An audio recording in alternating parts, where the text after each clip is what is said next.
going to discuss the future of the electric vehicle market in India starting from 2026 onwards and what can we expect in the next 5 to 6 years.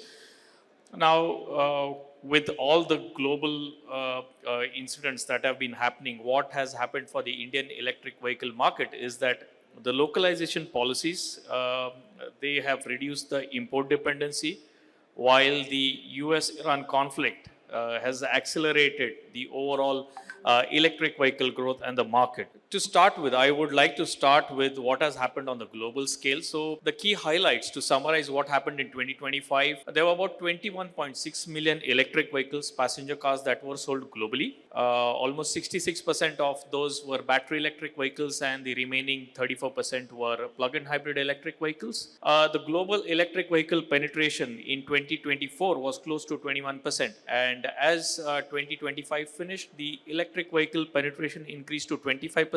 And if we talk about the regional area, Asia Pacific has globally currently the highest penetration, which is close to 35%. In the light duty vehicle segment. So we are talking about LCVs and passenger cars. In terms of OEMs, BYD continues to be the market leader. They sold almost close to 4.4 million units of electric passenger vehicles. And in 2026, we can expect that number to go up to almost 5 million and beyond. The second, which is followed by Geely Auto, they sold close to 1.7 million units. In terms of regional outlook, Middle East region, Africa, they recorded almost 49% year-on-year growth, which is again followed by Europe, and then we have other regions which are coming up. In terms of charging station installations, if we take into consideration China, Europe, and North America, a global number adds up to close to 6.3 million charging connectors currently, with a ratio of almost one connector serving 11 electric vehicles on road. As we move forward, if we talk about the trends that we have identified for 2026, the key trends. The first one is the battery technology outlook. We all see alternative chemistries coming up.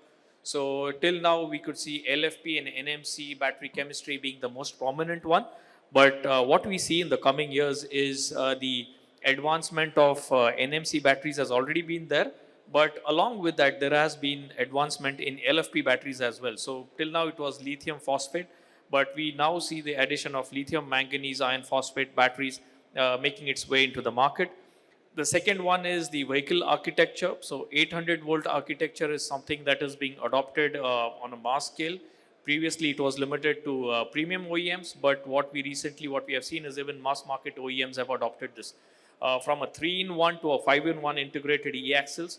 So 5-in-1 would include in a single integration, it would have electric motor, inverter, reduction gear, DC-DC converter, and onboard charger. So from 3.1, it is moving to a 5-in-1 integrated system. Then progressive thermal management is another trend which we are talking about short-term trends where most of the global OEMs are focusing on. Then we have advanced charging technology, like we spoke in the previous session, which talks about how the industry is moving from 11 kilowatt to 22 kilowatt in AC charging. And what we also see in DC charging is moving away from ultra-fast charging and going towards megawatt charging in the future for cars.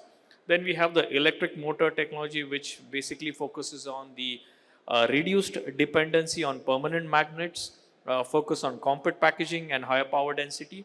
And last, we have among the top 6 connectivity, autonomy, and digital services. So software-defined vehicles going hand in hand, electric vehicles and software-defined vehicles, I think it's the most apt combination as of now what we see.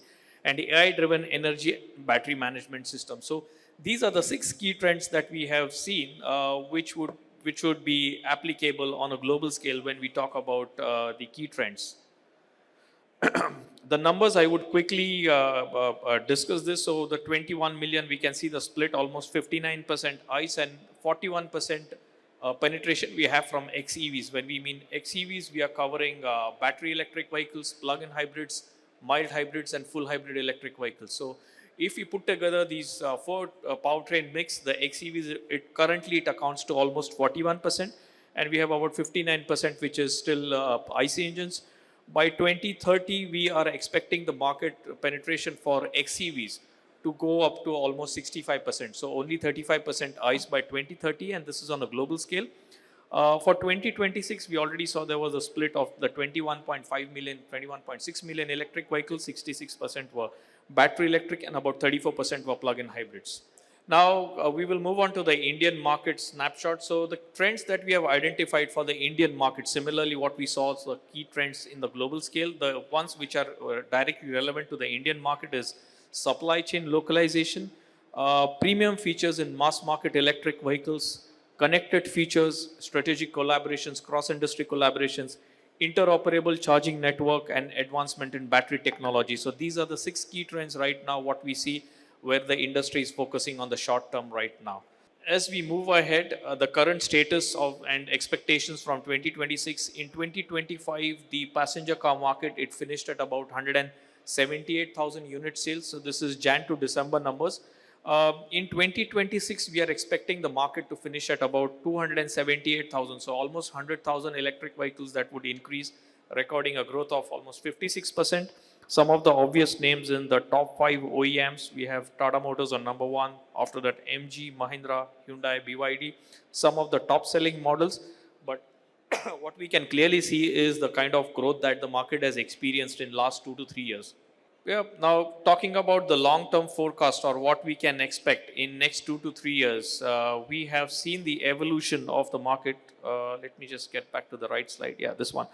In 2023, if you look at the last 3 years, the numbers, it started from 83,000 units, again, Jan to December. What we see here as in 2026, we are closing about 278,000. But what is interesting to see in the next 5 years, 6 years is by 2032, the Indian market in terms of EV sales is likely to touch about 1.5 million units of electric vehicles. So we can see almost a 6x growth in next 6 years. So we can see the amount of the density of electric vehicles that would be on road. And it's a clear indication to the overall industry, especially the charging infrastructure side, where the industry also needs to cope up with the kind of growth that we can see in the passenger car market in the next 6 years. Yep. So as we move to the next slide, we can see other categories. The penetration apart from passenger cars, what we see in India is the highest among in the 3-wheeler passenger L5 segment, followed by the cargo segment.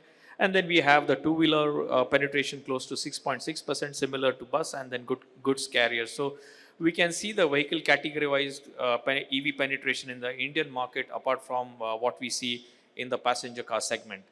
As we covered in the previous one in terms of adoption of electric vehicles on a regional scale, we can clearly see which are the states. So southern states, Karnataka, Kerala, Telangana, Tamil Nadu, these are along the leading states in the southern part of India. We see Maharashtra from the west and Delhi from the central region, which contributed almost 60% of the 4-wheeler sales in 2025 in the fiscal year. So we can clearly see almost just 3 to 4 states dominating over 60% of the sales right now. And we are likely to see this picture change in future as we see more and more states launching EV favorable policies. So it's interesting to see, but right now we can clearly see the total penetration of electric vehicles in India has reached almost 4.5% as of now in the cars. The other areas to look at, so what is the expected direction of electric vehicles and how we can see them transitioning in next 5 to 6 years. The ones in green, they are at a very high, we could say very high impact. So charging infrastructure expansion and manufacturing localization is would have the highest impact in next 2 years. 28 to 2030, standardization and battery ecosystem development would be the key area of focus. In 2030, 2032, the net zero and decarbonization alignment, the discussions would start then. So we are still at least 7 to 8 years away from what is happening on the global scale when it comes to net zero and decarbonization. We can see other areas, extension or recalibration of existing state EV policies, fleet electrification, renewable energy integration, and there are various other factors, performance-linked incentives, urban EV regulations coming up in next 4 years. And towards 2032, we can see rationalization of incentives and export-oriented EV hubs that would emerge in the Indian market in next 5 to 6 years.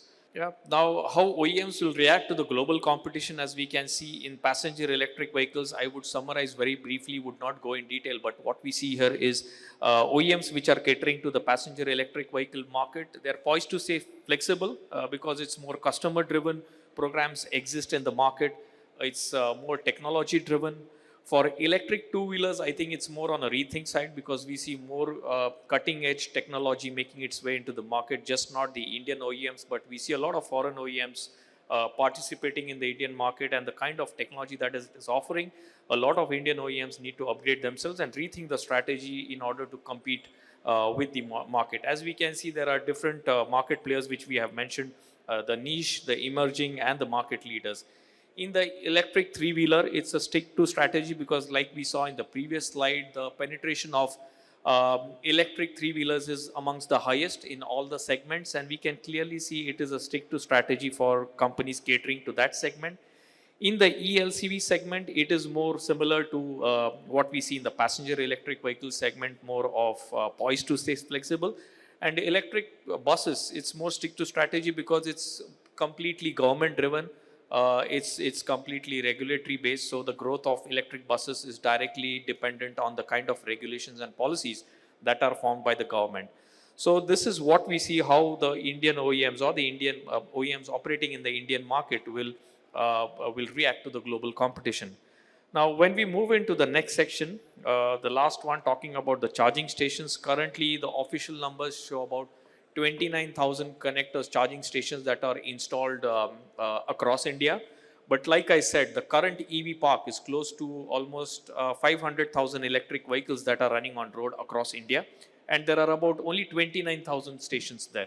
So the ratio is, the ratio needs to be adjusted, and the electric vehicle charging infrastructure industry needs to pace up and match up to the levels as the volumes are increasing in terms of EV sales.